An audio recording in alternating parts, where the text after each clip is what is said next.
Et donc, dernière contribution importante dont je voulais vous parler, la diffusion Rayleigh. Alors, qu'est-ce que c'est que cette diffusion? On va voir que c'est en lien avec la couleur du ciel, que ce soit le fait qu'il soit bleu la journée ou rouge, que le soleil apparaisse rouge le soir. Ça permet d'expliquer ça. Et en gros, c'est la diffusion des ondes. Donc, vous avez une onde électromagnétique qui arrive sur un atome. Elle ne va pas passer au travers, elle va être absorbée par l'atome et elle va décaler un peu les électrons. Elle va donner une sorte de mouvement aux électrons. Et donc les électrons, un peu comme un ressort, ils vont être éloignés du proton, mais comme ce sont des charges moins, elles vont vouloir se rapprocher de la charge plus qui est le noyau, qui est le proton, qui est le noyau positif, chargé positivement. Et donc il y a une force un peu comme la force d'un ressort, et donc le nuage électronique qui va se déformer comme ça. Et ça crée une nouvelle ondulation, une nouvelle onde qui va partir un peu dans tous les sens. Et donc l'onde de départ, elle va être diffusée. Et donc Rayleigh, encore une fois, il va décrire ça de manière mathématique. Et en faisant ça, il se rend compte que la puissance, l'énergie diffusée, c'est pas la même suivant les longueurs d'onde. Elle dépend de la longueur d'onde. C'est un réel phénomène physique ou c'est juste un effet d'optique comme un genre de prisme. Alors c'est compliqué de dire au niveau atomique ce qui est réel et ce qui ne l'est pas. On a des modèles, aujourd'hui donc on a le modèle de la mécanique quantique qui décrit les électrons par des fonctions d'onde. Donc on peut parler peut-être de probabilité de présence, et encore c'est déjà une interprétation ça. Donc ce dont on est sûr, c'est qu'on a des modèles mathématiques qui marchent à merveille, qui décrivent parfaitement les atomes et la diffusion par exemple. Et après, dire si c'est réel ou pas, c'est un mot, c'est une question un peu compliquée et presque philosophique en fait. Oui, et donc le prisme qui décompose la lumière, c'est un phénomène réel aussi. Oui, on a une vraie décomposition de la lumière par un prisme, donc au sens où on observe bien, les longueurs d'onde différentes diffusées, on peut dire que c'est réel, parce que derrière, il y a une observation. Mais voilà, ça, on n'observe pas les électrons faire un mouvement. Voilà, on observe les conséquences. Donc savoir ce qui se passe réellement, entre guillemets, c'est pas toujours évident. Et peut-être que même des fois, ça n'a pas vraiment de sens. En mécanique quantique, on se rend compte que les questions qu'on se pose, nous, avec notre vision du monde à notre échelle, des fois, elles n'ont pas vraiment de sens, tout simplement, au niveau microscopique. Ok? Et donc, cette diffusion-là, elle ne se fait pas de la même manière si vous envoyez une lumière bleue ou une lumière rouge. Vous n'avez pas la même diffusion, vous n'avez pas la même puissance, la même énergie rayonnée. Et donc il fait son calcul, Rayleigh, je vous passe les détails, et il se rend compte que la puissance rayonnée dans le bleu est 2 puissance 4, donc 16 fois plus importante que la puissance rayonnée dans le rouge. Et donc la lumière qui vient du soleil, qui est blanche, donc qui est une somme de toutes les couleurs de l'arc-en-ciel, de toutes les longueurs d'onde du visible, de cette lumière-là va être diffusée, mais chaque longueur d'onde chaque couleur va être diffusée de manière différente. Et notamment, vous voyez, le bleu, il est 16 fois plus diffusé que le rouge. Et donc, là, c'est le moment de faire un petit schéma. Vous avez la lumière blanche du soleil. Bon, je vais la faire en jaune pour éviter de faire blanc sur blanc. Vous avez le soleil. Voilà. Ça vous rappelle vos dessins d'enfants.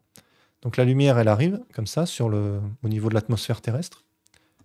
Et à chaque fois qu'il y a un atome, ça va diffuser dans toutes les directions, mais surtout le bleu. Et donc vous imaginez ça partout dans l'atmosphère terrestre, de la diffusion dans tous les sens. Et donc vous qui êtes en dessous, là, vous recevez cette lumière bleue diffusée. Et c'est pour ça que le ciel est bleu. Il y a aussi un peu de rouge qui est diffusé, mais beaucoup moins. C'est surtout le bleu qui est diffusé. Quand un objet très massif fait dévier la lumière, d'autres derrière lui. Oui, voilà, on peut considérer que l'atome, il absorbe la lumière et il la dévie dans une autre direction. Et ça, c'est d'ailleurs assez, ils en parlent dans l'article, c'est assez cohérent avec voilà, ce principe-là, le principe de Huygens-Fresnel, qui décrit la propagation de la lumière comme une onde qui est sans cesse absorbée et réémise à chaque instant et à chaque endroit. Ok? Et dernier petit point qu'on peut aborder, pourquoi est-ce que quand le soleil se couche, on le voit rouge? Eh ben, c'est toujours la même chose. Vous avez l'atmosphère qui est comme ça, mais cette fois-ci, le soleil, il est en train de se coucher, là. Il est dans cette direction-là. Voilà, il n'est pas ici, hein, mais la lumière du soleil arrive comme ça. Et donc, vous avez toutes les longueurs d'onde. Et comme on l'a dit, le bleu, il est diffusé. Donc, le bleu, il est beaucoup diffusé. Il descend en bas, il monte en haut, etc. Voilà. Et donc, le bleu sort du spectre. Et vous êtes là-bas, tout au bout, là. Voilà. Avec votre petite copine, et vous regardez, c'est romantique, vous regardez le soleil couchant. Et donc, le bleu a été diffusé. Et donc, qu'est-ce qui reste? Il reste le rouge à la fin, qui n'a pas été diffusé. Et donc, comme il y a une épaisseur d'atmosphère qui est beaucoup plus importante, quand le soleil est couchant, vous voyez, il traverse toute cette longueur-là, au lieu de juste cette petite longueur. Voilà, là, vous récupérez le bleu de toutes les directions. Alors que là, bah, il y a eu le temps d'enlever quasiment toutes les petites longueurs d'onde, donc tout le bleu. Et donc, ce que vous voyez, c'est ce qui reste, c'est-à-dire le rouge. C'est pour ça que le soleil couchant est rouge. Voilà, ça vient de la diffusion Rayleigh. Ça vient de ça, là. Le fait que le bleu est beaucoup plus diffusé que le rouge.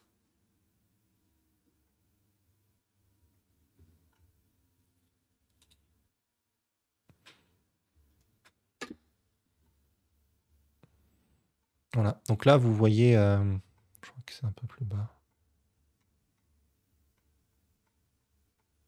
Non, ça, c'est sur Mars.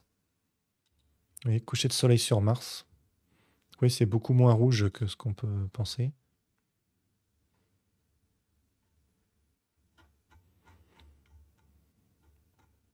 Ok. Voilà, bon, ça, ils expliquent ça, la diffusion. Ouais, voilà. Donc là, vous voyez la transmission de la lumière en fonction des longueurs d'onde. Donc ça, c'est le résultat. Donc vous voyez qu'il y a des zones en gris où la lumière ne passe pas. Donc les ultraviolets ne passent pas, les infrarouges ne passent quasiment pas. Et là, vous voyez les causes, en fait. Donc la vapeur d'eau, elle absorbe cette partie-là d'infrarouge, cette partie-là, celle-là, celle-là, celle-là, etc. Le CO2, il absorbe ici, là, là et là. L'ozone et l'O2, ils absorbent à d'autres endroits, etc. Et vous avez ce phénomène-là de dispersion de Rayleigh qui fait que de toute façon, les petites longueurs d'onde, typiquement le bleu, vont être diffusées de toutes les directions. Donc vous n'allez pas pouvoir les observer directement. Et c'est pour ça que là, vous avez les ultraviolets, en gros, qui sont complètement diffusés dans tous les sens.